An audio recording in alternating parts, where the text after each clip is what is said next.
नमस्कार। क्या आपने कभी ऐसा महसूस किया है कि आप जाग चुके हैं लेकिन आपका शरीर बिल्कुल भी हिल नहीं पा रहा? आप बोलना चाहते हैं पर आवाज नहीं निकलती और ऐसा लगता है जैसे कोई आपके कमरे में मौजूद है। अगर हाँ, तो आपने शायद स्लीप पैरालिसिस का अनुभव किया है। आज की इस वीडियो में हम जानेंगे कि स्लीप पैरालिसिस क्या होता है, क्यों होता है, इसमें डरावने अनुभव क्यों होते हैं और सबसे जरूरी, इससे कैसे बचा जा सकता है। तो चलिए शुरू करते हैं। सबसे पहले समझते हैं कि स्लीप पैरालिसिस असल में है क्या।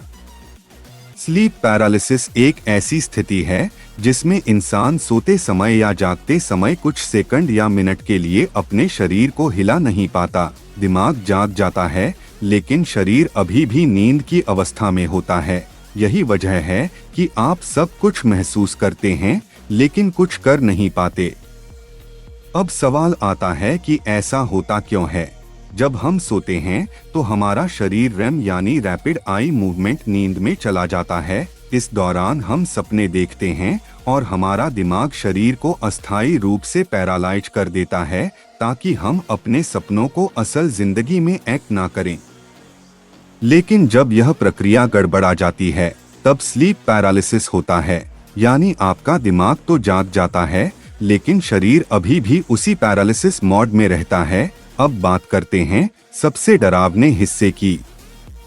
स्लीप पैरालिसिस में लोग अक्सर अजीब और डरावनी चीजें क्यों देखते हैं। बहुत से लोग बताते हैं कि उन्हें लगता है कोई उनके ऊपर बैठा है, कोई परछाई कमरे में घूम रही है या कोई उनका गला दबा रहा है। दरअसल यह सब हैलुसिनेशन होते हैं क्योंकि आपका दिमाग अभी भी ड्रीम मोड में होता है और जब डर और असहायता का एहसास जुड़ जाता है तो ये अनुभव और भी ज्यादा रियल लगने लगते हैं। इतिहास में भी स्लीप पैरालिसिस को अलग अलग नामों से जाना गया है।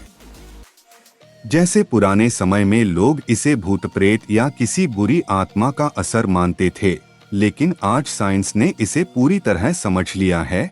अब जानते हैं कि स्लीप पैरालिसिस किन लोगों को ज्यादा होता है। जो लोग बहुत ज्यादा स्ट्रेस में रहते हैं, जिनकी नींद का टाइम फिक्स नहीं होता, जो देर रात तक जागते हैं या जिनकी स्लीप क्वालिटी खराब होती है, उनमें इसका खतरा ज्यादा होता है।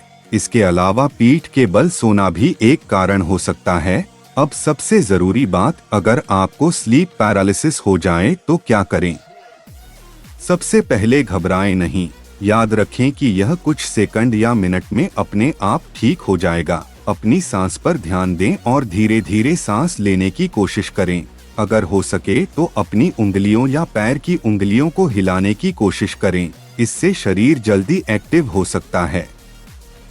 और अब बात करते हैं इससे बचने के तरीकों की। सबसे पहला तरीका है अपनी नींद का रूटीन सही करना। रोज एक ही समय पर सोने और उठने की आदत डालें। दूसरा, सोने से पहले मोबाइल या स्क्रीन का इस्तेमाल कम करें। तीसरा, स्ट्रेस कम करने के लिए मेडिटेशन या हल्की एक्सरसाइज करें। चौथा, कोशिश करें कि आप करवट लेकर सोए, ना कि सीधे पीठ के बल। और पांचवा, कैफीन और भारी खाना सोने से पहले अवॉइड करें। अब एक दिलचस्प बात, क्या स्लीप पैरालिसिस खतरनाक है? जवाब है नहीं। यह डरावना जरूर है लेकिन आमतौर पर नुकसानदायक नहीं होता। हालांकि अगर यह बार बार हो रहा है तो डॉक्टर से सलाह लेना जरूरी है, क्योंकि यह किसी स्लीप डिसऑर्डर का संकेत हो सकता है। अंत में, अगर आपने कभी स्लीप पैरालिसिस का अनुभव किया है तो कमेंट में जरूर बताएं कि आपको कैसा लगा। क्या आपने भी कुछ अजीब देखा या महसूस किया? और अगर आपको यह वीडियो पसंद आई हो तो इसे लाइक और शेयर जरूर करें। मिलते हैं अगली वीडियो में एक और दिलचस्प टॉपिक के साथ। तब तक के लिए धन्यवाद।